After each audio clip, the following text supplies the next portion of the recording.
If I had played the safe game, I wouldn't be who I am right now. Hey guys, welcome back to Holidays Vlogmas. It is Sunday evening when I'm filming this. It's currently 8:30. I have literally just had a shower and we're gonna have to deal with wet hair for the whole of this video pretty much. But yeah, I wanted to chat with you guys. Now it's going to be a deep chat for my Sunday evening, but it's been something that's been on my mind for like quite a while, and in theme with like the holidays vlogmas this year, I think it's a really important reminder. I wanted to basically talk about taking risks. Now I should really preface this and say that obviously a risk looks different to everyone, and some of the risks, like the risks I have been able to take are because I am in a privileged situation, so I just want to say that and acknowledge that. But yeah, I would definitely say that like in the past, growing up, I've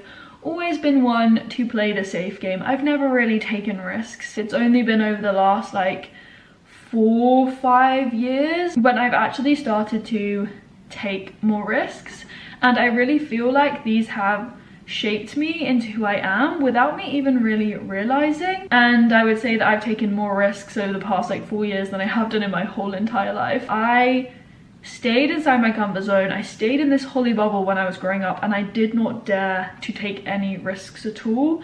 Like, for example, I grew up dancing, as you guys know. I'd be like, yeah, I could maybe pirouette off balance. I don't want to fall over, so I'm just gonna, make it look nice and pretty and play the safe game, as I said. And at school, another example, like I chose to only do 3 A-levels instead of 4, which looking back was the right decision for my mental health at that time. But I could have taken a risk and taken my 4th subject, which was geography, and just not revised for that subject and like winged the exam. But I would have taken a huge risk, obviously, and I would have risked maybe, not getting the A star that I wanted. But again, I played the safe game. I dropped the subject and was like, I'm just gonna focus on 3 and not take that risk. But yeah, there are so many examples. Like, I've always just been a very safety net person in my little comfort zone. But I basically just want you to take away from this video the fact that you shouldn't be afraid to take risks, because I just feel like they have taught me so much. It's really guided my path in life, which sounds really deep, but basically I have put together 10 things that I have learned from taking risks. And I feel like if I had played the safe game, I wouldn't be who I am right now. I wouldn't be in this position, and that's why I'm just happy that I did do this and step outside my comfort zone. And that's the first thing I want to say. Now, I do say this a lot, but like, by taking risks and stepping outside my comfort zone, I have grown so much. And I would say the first big risk I took was choosing to go solo traveling around Australia for 3 months instead of going into a full-time job, because I did, if you guys followed me back then, I applied for like teaching jobs, teaching biology in private schools basically in the UK, and I was offered this position to be a biology teacher, but I was like, you know what, I am gonna turn that down. I decided to tutor instead, and I went traveling. And yes, that was a risk. I didn't know how the tutoring was gonna go. I didn't know if I'd enjoy it. I was so scared of going traveling on my own to like pretty much the furthest destination I could get away from home. But I think it's very apparent that I just wouldn't be here right now had I not done that. Like, I would not still be traveling and loving it. It definitely gave me a lifelong chronic illness of the travel bug, and traveling has taught me so much more than I ever thought I could learn about myself, about the world and the people around me. And I don't think I could have learned these lessons through doing anything else. So the first thing I would say is, like, taking a risk is stepping outside your comfort zone, but it means you can truly get to know who you are. As I say, with travel, like, you do find yourself, especially with solo travel, and I still don't really know how that comes to be, but I can 100% hands down say that I like found myself through traveling. The second thing I would say with taking risks is that you open so many new doors leading to new paths and opportunities. Without starting tutoring, I wouldn't have started Holly Gabrielle, and without traveling, I wouldn't have visited all these countries and, met so many incredible people. And if I hadn't have, say, like, given YouTube and social media a go just to see how I find it, which is basically what I do now, like a big part of what I do. I wouldn't be here, and it's given me this lifestyle that I've always wanted, to be able to like work for myself and travel.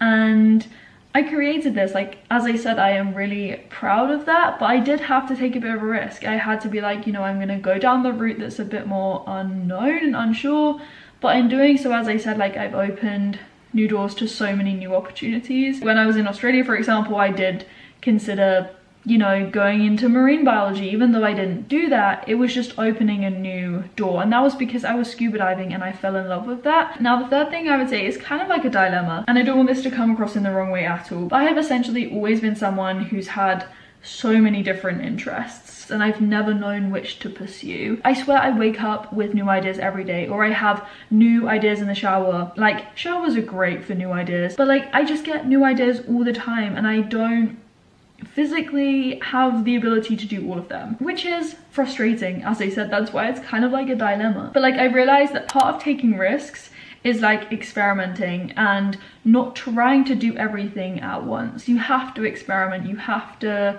you know, give things time, and sometimes save things, put them on pause and pick them up later. And that's definitely a big part of your 20s. Like, you can experiment with new jobs, you know, you don't have to stick in one job if you don't enjoy it. You can try different things, pick up a side hustle, try working for yourself. Your 20s is the perfect time to take risks. And yes, that is because, you know, you've finished school and university and you generally have the fewest responsibilities. The fourth reason that I did mention, like, why you should take risks, especially when you're young and you don't have these responsibilities, is because you don't have these responsibilities. You know, you have to try things when you can. Like, if you've got a family and you've got a house and a mortgage, yes, it is more difficult to change jobs, for example, or like go traveling and sell everything and become a minimalist and live a van life. You know, that is a lot harder. It's definitely doable, but like, it's gonna be a lot harder. And so you may as well take risks when you can. I think we're on number 5. I've kind of lost count here.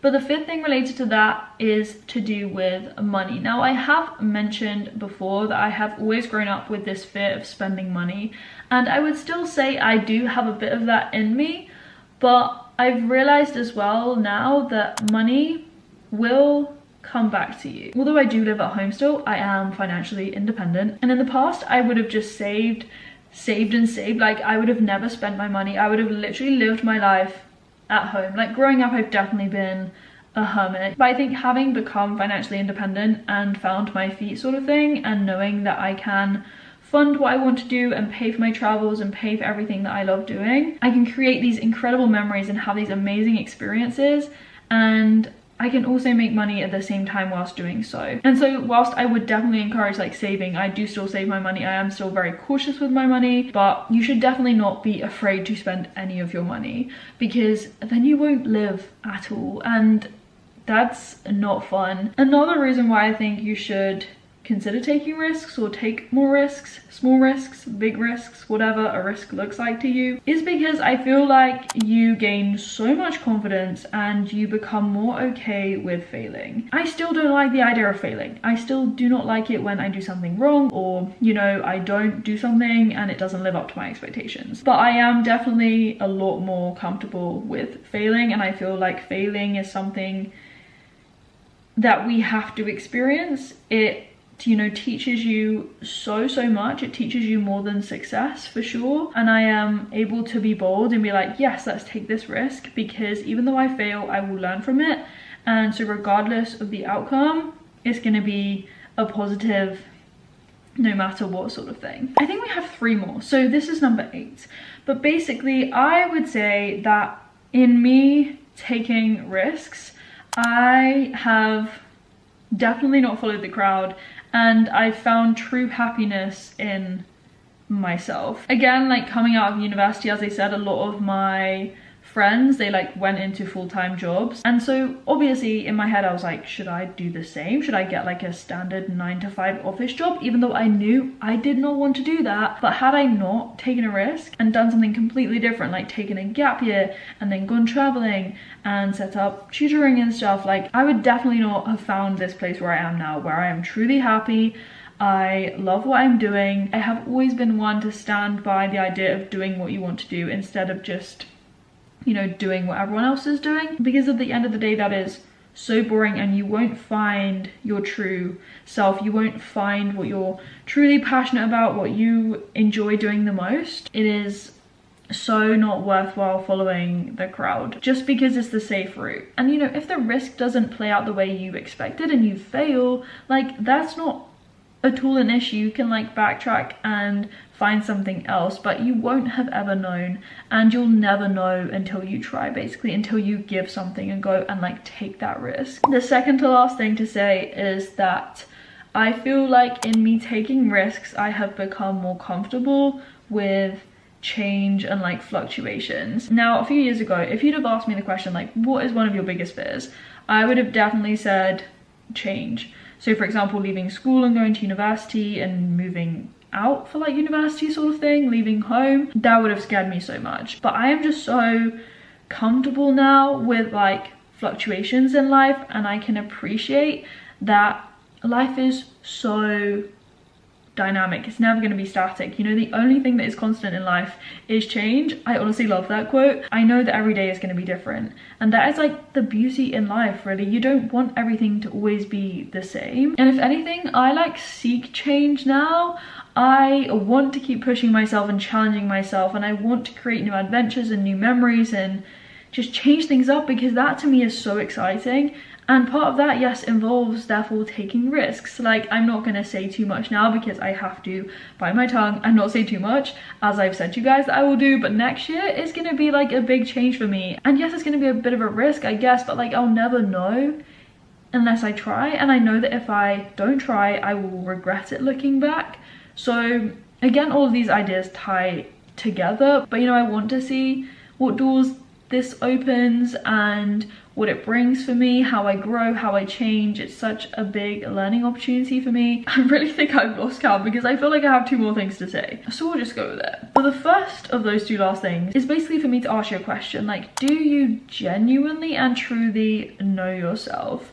Or do you think you should take more risks and push the boat out a bit because you would be able to find out who you truly are? Like, I grew up and I lived a very sheltered life. I knew nothing beyond textbooks and studying in school and university. That is literally all I knew. And had I gone straight into a job, I would have known and learned nothing beyond the 4 walls of that office space. And for some people, that might be what you want to look for in life, and that's totally fine. I'm not saying there's anything wrong with that. But I kind of knew coming out of university that I had a lot to learn. I needed to push myself, to challenge myself, because I hadn't done that my whole life. And so I felt like I owed myself something. And I feel like I still do owe myself these opportunities to take risks and to challenge myself and to grow. The thing I definitely wanted to finish on was to say that life is genuinely too short to not give something a go and to not maybe take a bit of a risk. Like, it is genuinely YOLO, and this year I have said YOLO in my head so many times, and some of them have been more successful, we could say, than others, but like every time I've been open to taking a bit of a risk, and I played the risk card because I wanted to, and I gained something from it every single time, like genuinely I did. I have always as well lived by the kind of mantra, we could say, of that, you know, I don't want to look back and think that I could have done something differently, or potentially tried something, or worked a bit harder, or done something that I didn't give a go at the time, sort of thing. I never want to have that thought. I never basically want to have regrets. And so that's why I think we should just always remind ourselves of this idea that, you know, we only live once and life is too short to think, what if, you know, what if I'd done this, what if I tried that, what if I'd taken that risk? You know, you never know, and so you just have to try. And I really don't know if any of this has made sense, and it's been quite a deep chat, but it's been something that's been on my mind. And if you're thinking about doing something and it's a bit of a risk, I hope this video has maybe encouraged you to say yes. I'm really sorry you've had to stare at like a wet dog look this whole time. with no volume, no poof, no anything. But yeah, I hope you guys have enjoyed this video and it's been somewhat useful or like inspirational. I don't really know. Definitely like it if you have enjoyed it. This little reflective chat to finish my Sunday, and whenever you are watching it, I hope you've had a good day, a great morning, wherever you are in the world. And yeah, comment down below, subscribe if you are new, and hit the bell so you know when I upload. And yeah, I will speak to you guys tomorrow for episode 16 of Holly Days, and as always, I will speak to you very soon in another video. Bye. Do we want it back, forwards, back, forwards? I don't even know. And the camera's not focusing. My hands are so red and sore. They actually look so bad. Why can I never start videos, like, genuinely? I don't know if I should put a vest top on. A vest top? Not a vest top. But anyway, it's just me in my pajamas, so you're gonna have to deal with it. I also really don't like having my hair wet. It just doesn't look like it's doing anything. Does that make sense? Am I making any sense? I don't really know. Broke with the video.